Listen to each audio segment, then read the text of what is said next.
Money FM 89.3.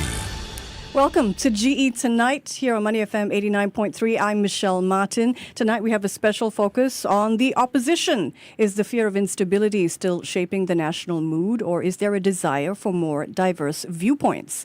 Let's hear from Workers' Party's new candidate, Dr. Ong Luping. So I think there's always this perception, if you are not supporting the government, you are actually not supporting Singapore. But that's not true. Right? All of us here, we are fighting our best for Singapore. It's just that we have different views, right? And we feel that with diverse views, we can actually uncover blind spots. Well, GE 2025 is shaping up to be a competitive election. The largest opposition challenges are the Workers' Party contesting 26 seats. Red Dot United is contesting 15, and it's a tie between PSP and the People's Alliance for Reform, with 13 seats each being contested. So joining me, it's going to be a full discussion. Joining me is Felix Tan. He's lecturer at the Nanyang Technological University. Hi, Felix. Hi. Thanks for joining us. Also with us is Nicholas Fang, who is Managing Director of Black Dot and a former NMP. Thanks for being here, Nick. Thanks for having me. Thanks for having us. Delighted to speak with you. Now, first question. The PAP generally favored in a multi-cornered fight. So, if you take the walkover of Marine Parade Bradle Heights and the 5 multi-cornered fights into account, is the opposition essentially giving the PAP a 22-seat advantage?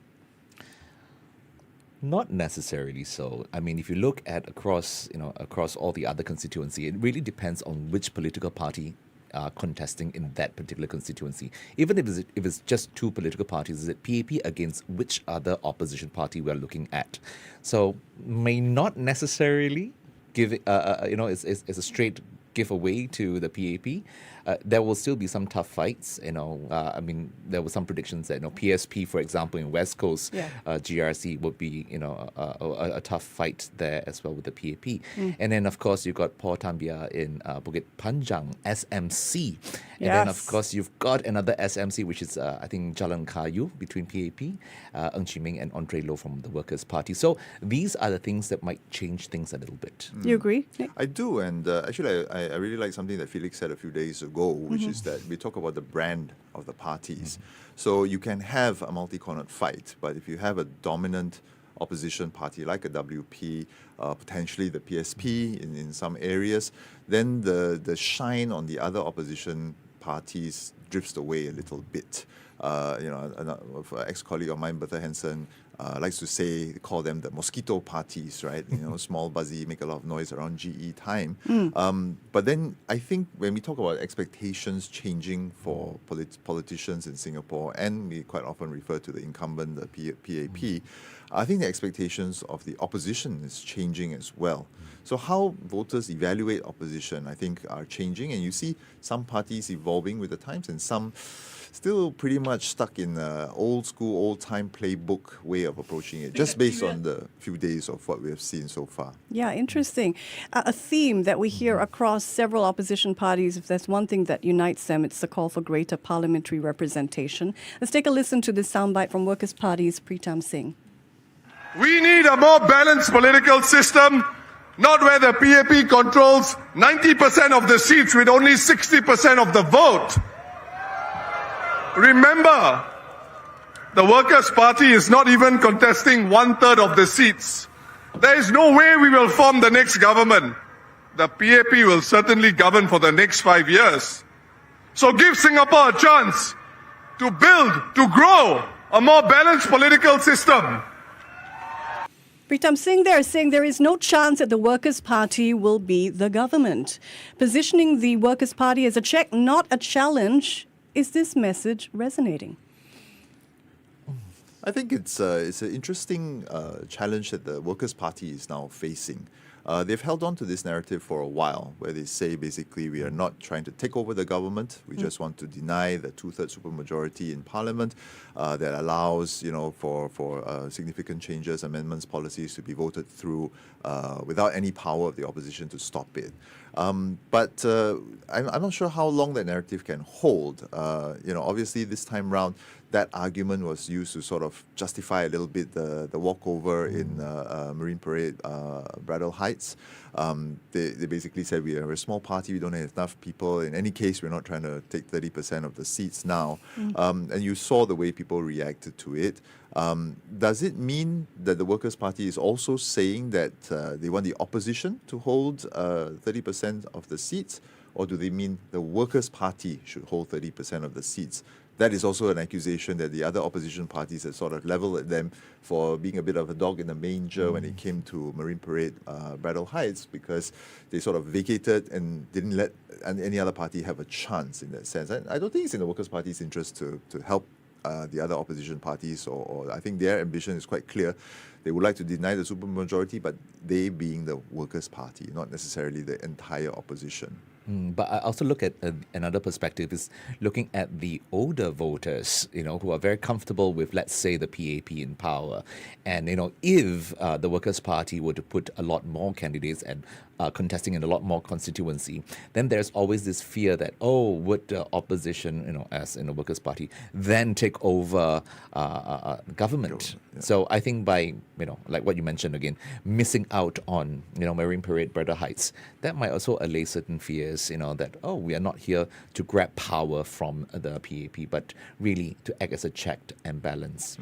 So, picking up on that theme of the opposition not having enough resources to field the number of candidates to form government, are you then surprised to see the RDU field candidates in 3 GRCs? I think RDU has been growing since the last general election, so not surprised because they have made it very known, to everyone that they intend to contest in a lot more constituency this time around. And I think who they place in these constituency matters a lot more as well. And I think they have gotten quite some very interesting characters. I think it's interesting also to hear. I saw an interview, or rather a story about the rally where Dr. Paul Tambaya was also sort of alluding to the fact that the PAP will still form the government for, I think he said, the next 2 or 3 election cycles, or maybe it was 1 or 2 election cycles. Yeah. So there's this kind of view that the opposition isn't going to make any big moves this time round, maybe not even the next time round, potentially the one after that. But that is interesting to see, as Felix was saying, that some of the other parties seem to be moving ahead as well. And it comes back to me a bit of an interesting question about the WP strategy.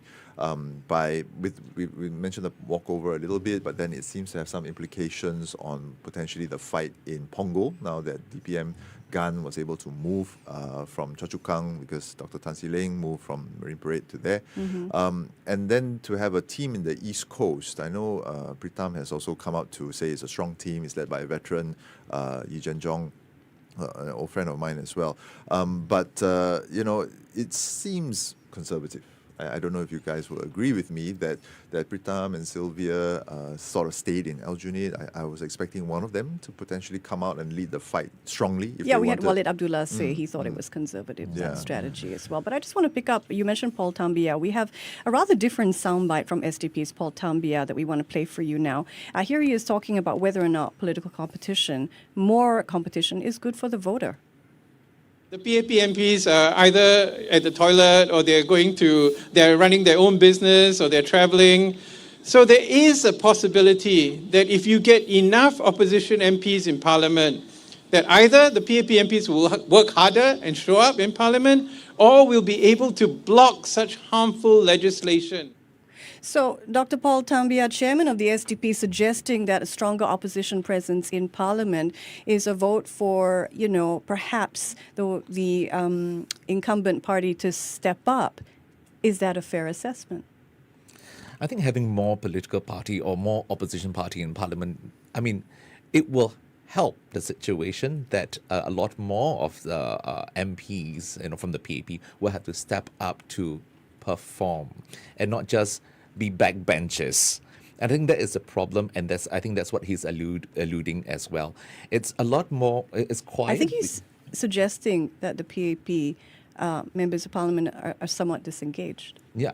the backbenchers, I would say the backbenchers are more disengaged. I mean, if we actually hear from any one of them speak at any one point in time in Parliament, that'll be great. But perhaps it's not shown in Parliament, or we'll have to read through the Hansard. But the thing is that they are rather quiet, and it comes to come to an election, they suddenly stand to be elected, and one wonders what voters are now asking: where have they been? I think it also speaks a little bit to the perception of the voters, of citizens, and expectations when it comes to their MPs as well. Yeah. And I talked a little bit about the evolving demographic and the evolving psyche of the Singapore voter. I do think that this applies a little bit, I hope it does apply fairly as well to the opposition, because it's easy for the opposition to say, oh, look at them, they did this, look at them, they didn't do that, and if we're there, we're going to do better. But on the flip side, they point the same sort of accusations to the incumbent as well. They say, oh, during election time, they show up and they say all these things. So it's one of those cases where it's easy to say. I think that if you think about people understanding the work of the MP, the sort of requirements and the demands on an MP, we hear a lot of rhetoric during campaigns every 5 years. People saying, oh, they've got this salary, the MP salary, 16,000 and stuff like that. I think people don't understand it's not really a salary, it's an allowance. And the MPs are supposed to hire legislative assistants with that amount of money. They're supposed to fund some of the activities in their constituencies with that allowance. It's not 16,000 into their own pocket as well. So, it's a general rule of thumb that it's a bit hard for MPs to survive on that allowance. Again, what is that alone. 15 or 16,000 meant to be used for? It's an allowance to give them to carry out their duties as an MP. So if they want to hire legislative assistants or administrative assistants to help them with their work, it comes out from that. Basically, they have to pay for it themselves out of that allowance.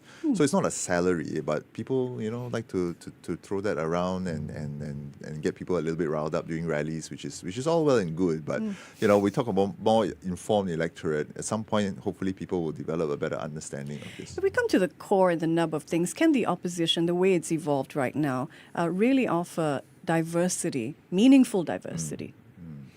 One hopes, actually. I mean, if you listen to what after 2020 general election, there are a lot more discussion in Parliament. But also when you listen very closely is that, are there really great ideas coming from the opposition? Or are they just asking questions for the sake of asking? And I think at some point you just kind of like, you wonder whether does it really make sense? Does it help the discussion?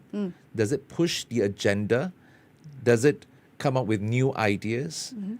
And that will really benefit the broader Singaporean population as well. Some of these suggestions are rather narrow. It only caters to a very, very small portion of Singaporeans. And what about the rest of Singaporeans? It seems like, who do you want to leave out? Can we talk maybe and sharpen the discussion? What are the biggest policy differences within the opposition as you see it? Wow, policy differences. I think if you look at what they're, just take the rallies, right? That's been the hot sort of ticket item for the past couple of days, and I'm sure it will be for the next week or so. I think that pushing on the cost of living kind of issues, challenging the issues about the GST, and sort of picking on these things seem to be the platforms that quite a few of the parties are running on. I think one of the big challenges for those kind of comments is that, of course, they're very emotive. When people hear that, it's easy for people to get a little bit emotional and feel, get a little bit riled up when they hear these sort of things in fiery rally speeches. But it's also a bit of a technique that we've seen in other countries where, politicians, demagogues, people who are really good at speaking, come in and use these type of issues to get things going. Are there problematic ideologies, Nick? Any tending towards xenophobia? I think we heard rhetoric, anti-immigration rhetoric the last time round. Are you picking up on anything like that? I think this time around they are a little bit more cautious, But with the exception of, I think, PPP, which not really about immigration. It was talking about the LGBTQ community, which why? What's driving them to talk about the LGBTQ? Well, they have a agenda? pro-family agenda. Yeah, that's what they say. They have pro-family, but it becomes rather anti-LGBT community. which in the larger schema of things in Singapore, is that a real concern amongst the general public? You know, like I think what Nick mentioned, there are more immediate concern. GST hikes, my housing, my BTO wait. I've got to transportation. Is it effective? These are immediate concerns that will affect most of us. LGBTQ community, seriously? Anything come up for you in terms of possibly problematic ideologies? Well, I think that another easy target has been the current government or the past government, the Singapore government now. The previous government's focus on the tariff situation and the trade war that was ignited by the US, and a couple of parties have already come out and said, A, the response is overblown, B, it's fear-mongering and trying to instill a flight to safety, which I guess the conventional wisdom is that flight to safety means backing the incumbent and the ruling party. I think that if you just listen to views from around the world, I don't think there are too many people who are sort of shrugging it off. I think there's quite a bit of concern about whether there will be long-lasting impact, and basically Trump's unpredictability means that, you know, That's a difference of opinion. Yeah, exactly. So not quite a problematic. But it's an easy thing to pick on as well, and it's really hard for anybody to defend unless you have a crystal ball. Yeah, I think just to pick up on that, just to add a little bit about the tariff situation. Really? I think it's really like Singapore is just a collateral damage. You know, at the end of the day. I mean, I'm not saying that it's not important, but there's this huge like fear-mongering, pushing the button of like, oh, if you don't vote for a strong government, this is going to happen. What, apocalypse? Well, I want to take you to the rallies in case you didn't make any of the rallies last night. Here's Dr. Tan Cheng Bock, founder and chairman of Progress Singapore Party, on why he felt compelled to start a new political movement. I set up this party is because I honestly feel the PAP has lost its way. I was there for 26 years. It sounds strange that I should leave a party that I held for 26 years. But I feel that the PAP has definitely lost its way.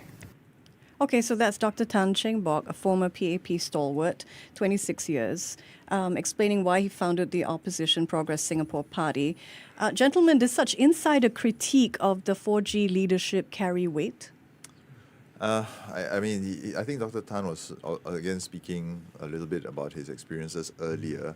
I think he's been quite removed from government and the PAP as well. So I don't know whether he can speak with a huge amount of insight into the current leadership and the 4G in particular. But picking up on what Felix mentioned earlier about the West Coast Jurong being a hot seat now, I think it's very interesting that the PSP has sort of pushed out the narrative that this might be Dr. Tan's last election that he could contest, and tugging a little bit at some heartstrings. Dr. Tan, of course, supremely popular in Ayer Rajah. And then putting the two NCMPs, Hazel and Leong Mun Wai, together in that slate, that really is the PSP A team. So I don't disagree with you, Felix, when I think that that's actually going to be a pretty tough spot to contest. Felix, I'd love to get your thoughts on what you think are the biggest policy differences between the opposition parties and the PAP. Well, the opposition party, one thing we should know that the opposition party is not monolithic. If you look at all the different opposition parties, they all have different agendas. So when you talk about policy, just taking for housing, for example, they have different suggestions. The Workers' Party will have a bag of suggestions that they want, to help young families, to own BTOs. Then you got PSP will have another agenda on what they suggest, and in RDU, I think they also come out in their manifesto talking about certain aspects of the BTO, like helping young singles and young families in getting flats as well. So they all have different suggestions. But at the end of the day, it's only when they get elected, these issues will be raised up in Parliament for further discussions if they get the chance. And yet there seems to be a sameness. So the Workers' Party has unveiled a diverse slate of new faces. They have pretty impressive credentials, from clinical psychologists to fintech professionals, but many also come from elite institutions, and they share very similar professional profiles with PAP candidates. So some might be asking, are we witnessing genuine renewal or reinforcement of Singapore's sort of technocratic political culture from both sides of the aisle? I think this reflects very well Singapore's meritocratic system. You know, we all talk about credentials. We talk about what makes you more successful than the other or more qualified than the other. And so everyone seems to be a PAP light at this point in time. It's not just the Workers' Party. And you look at all the different candidates, you know, the background, I mean, at least in the qualifications that they have, you know, it's really the hallmark of Singapore's meritocratic system. So you're saying we're all aiming for the same things now? We are aiming for the same thing. Always have. And the thing is that when it comes to voting patterns, if you look at the voting patterns, I think in the last general elections, again, we're not saying that anyone is not a successful individual. Every one of us are successful individuals in our own rights. But if you go to the voting booth and then you just say, oh, you have one particular, like maybe a taxi driver, for example, as opposed to a lawyer in the midst, who are you going to vote for? Singaporeans will gravitate towards the lawyer more than. I'm not saying that the taxi driver means nothing, because I think they are very important individuals, very successful individuals.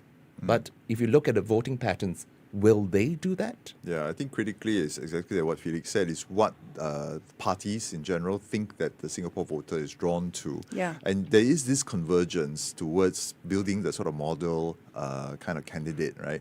Humble background, #humble backgrounds aside, we are seeing, candidates being put up, and you can almost read the minds of the parties and the party leadership say, wow, this guy, Harvard guy, right?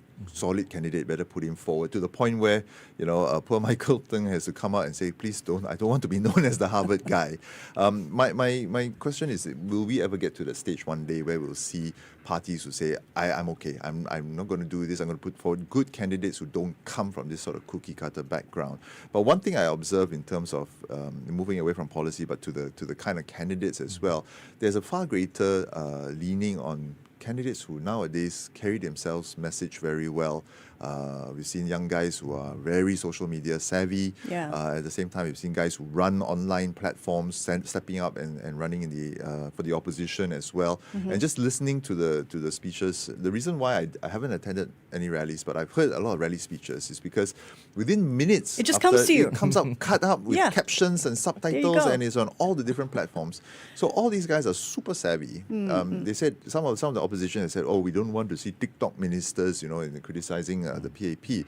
But guys, you live on TikTok and Instagram as well, So I think we're starting to see that kind of evolution of the candidates. I'm not sure if it's a great thing. I think it reflects consumption habits of all of us. Good point. These guys are really, you become soundbite candidates, soundbite politicians. We've got a digital media guy waiting to come. That's a good segue on. into that, right? Really soon. But before he comes on, I have a final soundbite from Chee Soon Juan. Now, I want to point out that the only thing that is stopping us from flourishing, from thriving as an economy, as a society, as a people, is fear. Unfounded fear.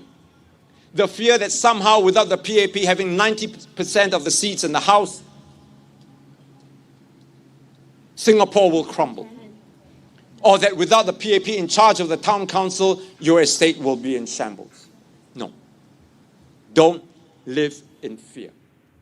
So, final question. Is fear still a driving force in voter behavior here in Singapore in 2025? I think the opposition live in fear of losing their deposits. I think that's what drives a lot of their rhetoric and their bombast as well.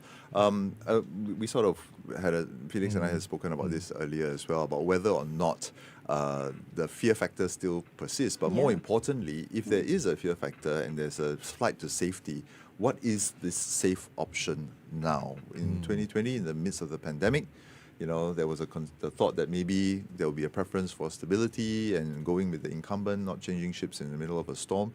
But we didn't see that. We saw Sengkang going the way of the WP. So, hard to tell where whether fear really persists, and if there is, then who is the safe option? I think if you look at the demographics, Yeah. you could break it down. The older voters, the young voters, and when we talk about young voters, we're talking about age 45 and below, not my age. And within the young voters, you have two. Those that are like, just university graduates starting their career in very at this point in time. And of course, those with young families. And if you talk about whether, fear is going to play a part here, that group of young voters are not talking about fear. They are very globalized, very highly educated individuals. They know what's happening around the world. They have a career that probably in banking and finance. And you talk to them about tariffs, they will most likely correct you about tariffs. And so I don't think the fear is going to remain with this group of young voters or the swing voters, but perhaps more so with the older voters who have lived so comfortably under the PAP's direction. Well, thank you both so much. I wish we had more time. I have 1,000 more questions. Felix Tan from NTU and Nicholas Fang, thank you for being here. Former NMP and Managing Director of Black Dot. GE 2025, only on Money FM 89.3. You're on GE tonight. I'm Michelle Martin. We are going to get the pulse of the voter sentiment in the digital world in real time. Joel Lim is host of The Political Prude. What are you picking up as today's talking points, Joel? Well, thanks for having me back, first of all. And of course, social media is on fire once again. There's so much conversation over the last 24 hours, especially with all the rallies that came up. Yeah. So I think the number one thing I want to talk about is the WP rally that took place in Sengkang. Mm-hmm. There was a massive crowd that turned out in force for the WP rally there. And it was so large that the police actually posted an update that they would restrict vehicle access to Anchorvale Crescent. Wow. So on social media, actually, we saw a lot of people posting vlogs about their trips to the rally. A lot of Gen Z creators and social media users posting vlogs like "Follow me to a rally" and basically documenting the entire experience at the rallies. And one of the things that really came up yesterday at the rally was because it was raining and the field was really muddy, and everyone started posting photos of their shoes. I guess symbolic of the persistence and resilience that the WP supporters have. And with that, the WP account themselves actually posted a hashtag to help consolidate all these different photos, and it's hashtag not white, and that really went viral with the social media users as well. A lot of them were applauding the social media team. On point. I have a comment here from Claire Macrina saying that the SMM on fire, the social media management is on fire, with the fire emoji. So I don't know, maybe Felix, you could Were there comebacks chime to in that? on this. What do you think of the White? hashtag not white campaign? I think Nick will be a better position to talk about that. I mean, I thought it was a genius social media move, obviously, but I think one of the concerns is that it's not white, but it's not blue either, bro. In fact, it's hashtag just dirty. So, but I think in terms of being able to tap on the zeitgeist and create something that could go viral, it was genius. Everybody Definitely has on a fire. comeback, I guess. It's true. But I think what I wanted to also discuss were a lot of the comments that came in on TikTok and also Instagram. Just talking about, hey, in the past, the WP rallies always see very big turnouts, but they don't necessarily translate to the results. Maybe, Dr. Felix, you could help. Well, I think it doesn't translate to the vote share. It's because at a rally, it's open to all and it's a public space. So those people that come and watch a Workers' Party rally comes from every constituency possible. Yeah. And so they just crowd in one area, and there might not be the voters from one particular area. They might not be from Tampines or East Coast or any of these constituencies. They come from like Bukit Batok maybe, or even Jurong West. And so they crowd in there. So there's this massive crowd, but it doesn't translate to vote shares. Well, now with the constituencies looking quite oddly shaped, they could all come from the same constituency. They've come from quite far. I wonder if you have another talking point to raise? Absolutely. So another huge conversation topic dominating social media today is also something from another rally with Mr. Goh Meng Seng of the People's Power Party. So in a very strongly worded speech, in his first party rally, really, he actually called out Mr. Pritam Singh from the WP, calling him to be humble and accused him of, betraying voters. And he also questioned whether or not he would be a fit leader.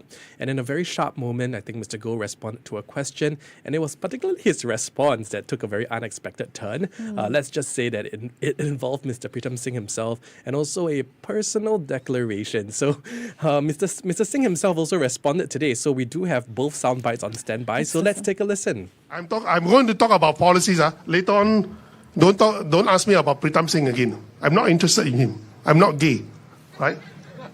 I think I know what he said. What I will say to that is very short. Mr. Gomeng Singh is Mr. Gomeng Singh.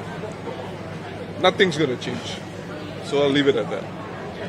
Yeah, it's so funny, I think... Was he signaling that he would not allow the LGBTQ agenda? No, I don't know if it's about that. I think he just wanted to make, a joke. He's not interested in Pritam because, he has been talking quite a bit about Mr. Pritam Singh. Were people offended by that? I just think they're a bit confused, actually, because when I look at the comments on YouTube, one comment here says, for Mr. Goh, like LGBT supporters, I don't want your vote. WP supporters, I don't want your vote. PAP supporters, I don't want your vote. So it's just kind of saying that, what is really the PPP's positioning this election? What is their communication strategy? Because it seems like they are alienating so many different sectors of voters, right? And another comment here from Reddit that's also very, very funny. He says, does he actually have beef with Pritam? He sounds like a jilted ex-lover, LOL. So a lot of confused commentators online. But I think I can't really speak on behalf of Mr. Goh, but he has always said that even on his interview on my podcast that is coming out soon, he's always said that for him he just wants to be someone that speaks the truth, even if it might be inconvenient and offend people. So that's all I could add to that. Yeah. All right. Well, thank you so much. That's Joel, and you can catch him on his podcast, The Political Prude. He's looking anything but prudish today. Join us tomorrow on GE Tonight because... GE 2025, only on Money FM 89.3. You can take a look at the new candidates stepping into the political arena and the ministers who are stepping out. Nicholas Fung's actually going to be back in the studio with us again, and we will welcome Elvin Ong from the National University of Singapore. We do look forward to having you back again, Felix. It's been so much fun. Stay with us here on Money FM 89.3 because at 8 p.m. we're going to air the political party broadcast recordings for GE 2025. These are the GE campaign messages from 8 political parties. Thank you so much for spending your Friday evening with us here on Money FM 89.3. And stay tuned, a lot more good stuff coming your way. From the GE 2025 team, I'm Michelle Martin. Thank you again for your company. Tune in to GE Tonight at 7 p.m. every night on Money FM 89.3 for all the latest news and developments as Singapore prepares to head to the polls.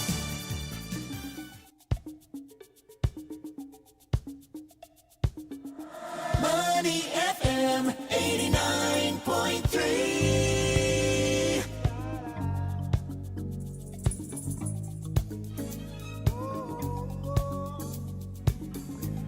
Well, my friends, the time is